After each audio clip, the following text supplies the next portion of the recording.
Ji, thank you very much for the Haqaiq news to coverage this things. जी बिल्कुल, message यही है कि आज जैसे आज माशाल्लाह जी रमज़ान का जो है ना वो खात्मे की तरफ जा रहा है,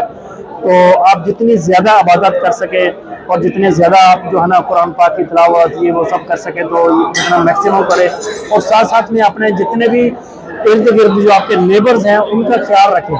कि वो शायद उनको किसी चीज़ की ज़रूरत है। जैसे मैंने आज अफ्तारी के लिए अपने पाकिस्तानी कम्युनिटी के अपने फ्रेंड्स को आप यहाँ पे मदद किया, और उनका भी शुक्रिया अदा करता हूँ कि वो अपने टाइम निकाल के बिजी टाइम से वो यहाँ पे आए और मेरा जो है ना वो अफ्तारी को एक्सेप्ट किया। Thank you very much. और सेम टाइम मीडिया का भी शुक्रिया अदा करता हूँ कि वो आप आए यहाँ पे आए और कवरेज दी। सेम टाइम मैं ये बताना चाह रहा हूँ कि आज 27 की शब है, 27वीं रात है, और देखिए अल्लाह ताला के पास जाइए, अल्लाह ताला के घर जाइए, मस्जिदों में जिक्र और इज़्कार कीजिए।